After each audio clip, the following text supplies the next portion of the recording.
നിങ്ങളുടെ ഫേവറേറ്റ് സീരിയലുകൾ ടിവിയിൽ വരുന്നതിന് മുൻപേ സൺ നെക്സ്റ്റ് ആപ്പിൽ കാണാം. ഇനി എല്ലാവർക്കും മുൻപേ കാണൂ. ഇപ്പോൾ തന്നെ സൺ നെക്സ്റ്റ് ആപ്പ് ഡൗൺലോഡ് ചെയ്ത് സബ്സ്ക്രൈബ് ചെയ്യൂ.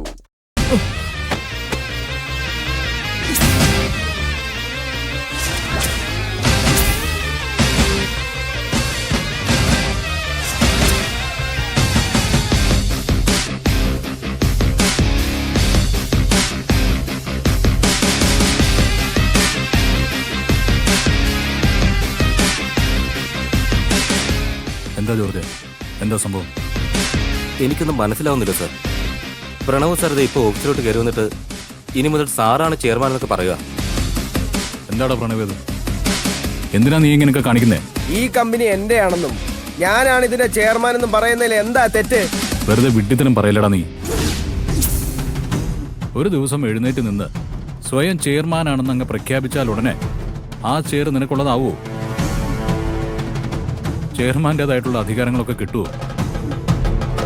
സാറ് പ്രണവ് സാറിന്റെ വഴക്ക് പറഞ്ഞപ്പോ ഞാനും ഈ രമേശൻ ചിരിച്ചു എന്ന് പറഞ്ഞ് ഞങ്ങളെ ടെർമിനേറ്റ് ചെയ്യാൻ പറഞ്ഞിരിക്കുക.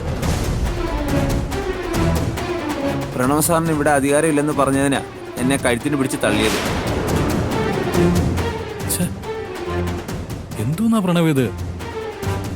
എന്തൊക്കെയാ നീ കാണിച്ചു കൂട്ടുന്നേ? ശരി, അതൊക്കെ പോട്ടെ. നിങ്ങളെല്ലാം പോയി ജോലി നോക്ക്. നടക്കില്ല.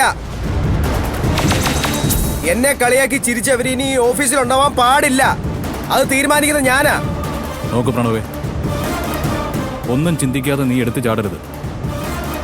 ഒരു സ്റ്റാഫിനെ നമുക്ക് പുറത്താക്കണം എന്നുണ്ടെങ്കിൽ അതിന് അതിൻ്റെതായ ചില നടപടിക്രമങ്ങളൊക്കെ ഉണ്ട്. എന്നുവെച്ച് മുതലാളിയെ കളിയാക്കിയ തൊഴിലാളി ഇനിയും ഇവിടെ തന്നെ കാണുന്നല്ലേ? പ്രണവിനെ ആരെങ്കിലും ഇൻസൾട്ട് ചെയ്തിട്ടുണ്ടെങ്കിൽ അവരെ കൊണ്ട് സോറി പറയിക്കാം,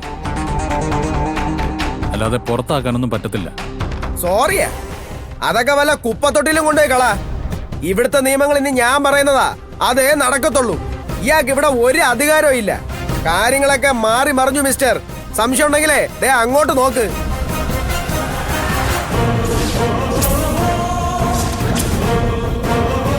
എന്ത് പറ്റി? കണ്ണുകളി പോയാ? യാതൊരു ധാർമ്മിക അവകാശവും ഇല്ലാതെ ഈശ്വരമംഗലം കുടുംബത്തിന്റെ മുഴുവൻ സ്വത്തുക്കളും കൈയടക്കി വെച്ചിരുന്ന നിങ്ങൾക്ക് ഇതുപോലെ ഒരെണ്ണം നഷ്ടപ്പെട്ടപ്പോ തന്നെ ഹൃദയം തകർന്നു പോയല്ലേ? സത്യം പറയാലോ, നിന്നെ കുറിച്ച് എനിക്കിപ്പോ സഹതാവാണ് തോന്നുന്നത് പ്രണവ്. ഒരു ബോർഡ് പ്രിന്റ് ചെയ്ത് കൊണ്ടുവന്ന് ഓഫീസിന്റെ ഹാളിൽ സ്ഥാപിച്ചാൽ ഉടനെ എല്ലാം അങ്ങ് നിന്റെ പേരിലായി കഴിയുമെന്നാണോ നീ കരുതിയിരിക്കുന്നത്? അതിനൊക്കെ അതിൻ്റെതായ കുറെ ഫോർമാലിറ്റീസ് ഉണ്ടെന്ന് ഇത്രയും കാലമായിട്ട് നിനക്ക് മനസ്സിലായിട്ടില്ല അല്ലേ? എന്ന് വെച്ചാ ജീവിതകാലം മുഴുവനും ഇയാൾക്ക് എല്ലാം അങ്ങ് കൈയടക്കി വെച്ചേക്കാന്നാണോ കരുതിയിരിക്കുന്നേ? എനിക്കൊന്നും കൈയടക്കി വെക്കണ്ട. പക്ഷേ ലീഗലി ഈ കമ്പനി നിന്റെ പേരിലേക്ക് മാറണമെങ്കിൽ ബോർഡ് മെമ്പേഴ്സിന്റെ അപ്രൂവൽ വേണം. ലീഗലി അതിന് വേറെയും കടമ്പകളുണ്ട്. അതൊക്കെ കഴിഞ്ഞിട്ടാണെങ്കിലേ നീ ആഗ്രഹിക്കുന്ന പോലെ ഈ കമ്പനി നിന്റെ പേരിലേക്കാക്കി മാറ്റാൻ പറ്റൂ. പക്ഷേ അതൊന്നും എടിപിടിന്ന് നടത്തിയെടുക്കാൻ പറ്റില്ല. കുറച്ചു കാലം കാത്തിരിക്കേണ്ടി വരും. കാത്തിരിക്കണമെന്ന് പറഞ്ഞ എത്ര കാലം? മൂക്കില് പല്ല് മുളച്ചിട്ടോ? നിങ്ങളുടെ ഉദ്ദേശങ്ങളൊക്കെ എനിക്കറിയാം. നാളെ നീളെ പ്രണവിനെ ഒരു പട്ടിയെ പോലെ ചങ്ങലിക്കിട്ട് നടത്തണം ഇയാൾക്ക്. പ്രണവേ, നീ ഈ ശിവാനി പറയുന്നത് കേട്ട് തുള്ളാൻ നിൽക്കില്ലേ? ലീഗൽ കാര്യങ്ങള് കുറെയൊക്കെ നിനക്കും അറിയാവുന്നതല്ലേ? ഡയറക്ടർ ബോർഡ് മീറ്റിംഗ് കൂടട്ടെ, എന്നിട്ട് നമുക്ക് എന്താന്ന് വെച്ചാൽ തീരുമാനിക്കാം. ഓ, ഡയറക്ടർ ബോർഡിൽ മൊത്തം ഇയാളുടെ ആൾക്കാരാണല്ലോ. അവിടെ എന്തിനു വേണമെങ്കിലും ഇയാൾക്ക് തടയടാ. വേണ്ട, എനിക്ക് ഇയാളുടെ ഒരു അവതാരവും വേണ്ട. എല്ലാം ഇയാൾ സ്വന്തമായിട്ട് വെച്ചങ്ങ് അനുഭവിച്ചോ. ഒന്നും വേണ്ട എനിക്ക്. പ്രണവേ, എടാ നിക്കടാ പ്രണവേ, ഞാൻ പറയട്ടെ, നീ എന്തായി കാണിക്കുന്നേ? നീ എന്ത് ഭ്രാന്തായി കാണിക്കുന്നേ? തനിക്ക് സമാധാനമായപ്പോ തന്റെ മനസ്സിലിരിപ്പ് എന്താണെന്ന് ഈ നിൽക്കുന്ന എല്ലാ സ്റ്റാഫുകൾക്കും മനസ്സിലായി കഴിഞ്ഞോ? പാവ ശിവാനി എത്ര മോഹിച്ച ഇവളതൊക്കെ അറേഞ്ച് ചെയ്തതെന്ന് അറിയാമോ? ഇയാള് ചാകുവോളം ഇതിനൊന്നും സമ്മതിക്കത്തില്ല എന്ന് എനിക്ക് മനസ്സിലായി. വാ ശിവാനി. ഇതിനൊക്കെ താൻ അനുഭവിക്കാൻ പോകുന്നതേ ഉള്ളൂ. നോക്കിക്കോ.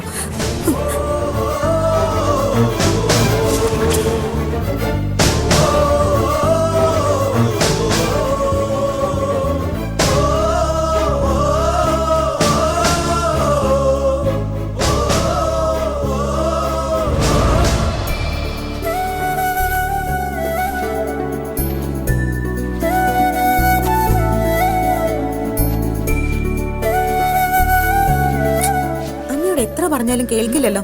അവിടെ എങ്ങനെ ചെന്നിരിക്കുമേ, ഞാൻ ചെയ്തോളാം. ഇങ്ങി തന്നെ. അതൊന്നും സാരമില്ല. നീ ഒറ്റയ്ക്ക് കിടന്ന് ജോലി ചെയ്യുമ്പോഴേ കാലുമ്മ കാലം കയറ്റിവെച്ച് സെറ്റിയിൽ കാഴ്ചക്കാരിയായിട്ട് ഇരിക്കാൻ പറ്റുമോ എനിക്ക്?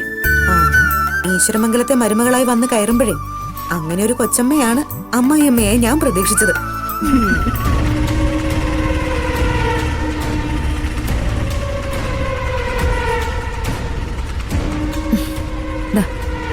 വാ.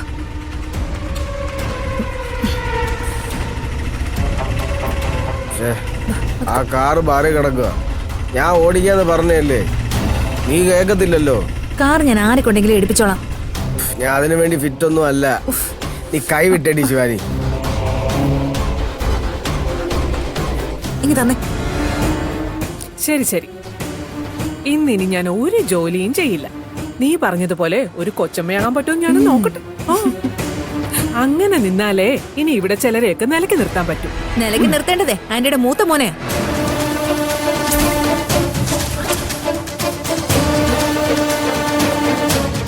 അയാൾ ഒരു വിധത്തിലും എന്നെ ജീവിക്കാൻ അനുവദിക്കത്തില്ല എന്ന് തീരുമാനിച്ചിറങ്ങിയിരിക്കുക. Bloody fool. എടാ, നീ കുടിച്ചിട്ടുണ്ടോ? എന്താ ശിവാനി, എന്താ പ്രശ്നം? എന്റെ ആന്റി പ്രണവ് എന്നെയും കൂട്ടി എന്ന് ഓഫീസിലേക്ക് പോയത്. എന്ത് പറയാനെന്ന് പറ. മുഴുവൻ സ്റ്റാഫുകളുടെ മുന്നിലിട്ട് ഇവളുടെ ഭർത്താവ് പ്രണവിനെ തല്ലി.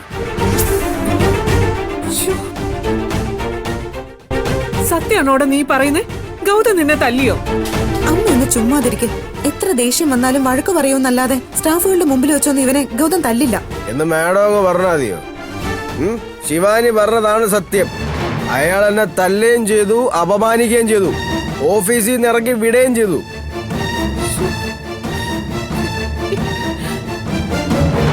ഞാൻ പറയുമ്പോഴല്ലേ അത് കള്ളാവും. ഇപ്പൊ എങ്ങനെയുണ്ട്? അമ്മയുടെ സ്വന്തം മോന്റെ വായിന്ന് എന്നത് കേട്ടല്ലോ. ആന്റി ഇന്നലെ എന്താ പറഞ്ഞ? എല്ലാം പഴയ പടി പോലെ തന്നെ പോയാ മതി. പ്രണവ് ഓഫീസിലേക്ക് പോയി പഴയ പോലെ തന്നെ ജോലി ചെയ്യണമെന്ന് ചെന്നല്ലോ. ഇതാണ് അവസ്ഥ. അല്ല, നീ എന്തിനിപ്പൊ പ്രണവിന്റെ കൂടെ ഓഫീസിലേക്ക് പോയത്? എന്താ, എനിക്കവിടെ പൊയ്ക്കൂടെ? പോകുന്നതിൽ കുഴപ്പമൊന്നുമില്ല. പക്ഷെ നീ പോയ സാഹചര്യത്തിലാണ് സംശയം. മനഃപൂർവ്വം അവിടെ പ്രശ്നം ഉണ്ടാക്കാൻ വേണ്ടിയല്ലേ നീ പ്രണവിന്റെ കൂടെ അവിടേക്ക് പോയത്? ആവശ്യമില്ലാതെ ജഡ്ജിയമ്മ കയറി അങ്ങ് വിധി പറയണ്ട. നീ ആ സമയത്ത് ഓഫീസിൽ ഇല്ലായിരുന്നല്ലോ. അതാണ് ഈ പറഞ്ഞതാണ് പോയിന്റ്. എല്ലാവരും കണക്കാ. ഒറ്റക്കെട്ടായിട്ട് നിന്ന് എന്നെ പണിഞ്ഞ് കിടത്താനുള്ള പരിപാടിയാ. ഈ നിൽക്കുന്ന വസുന്ധര ആന്റി ഉണ്ടല്ലോ, ആന്റി പോലും തക്കം കിട്ടിക്കഴിഞ്ഞാൽ എനിക്കിട്ട് പണിയും. നോക്കിക്കോ, ഇതിനൊക്കെ എല്ലാരും അനുഭവിപ്പിക്കും ഞാൻ. ഇതൊക്കെ കണ്ട് പേടിച്ച് പിന്മാറുന്നവനല്ലേ പ്രണവ്. ഞാനേ പോയിട്ട്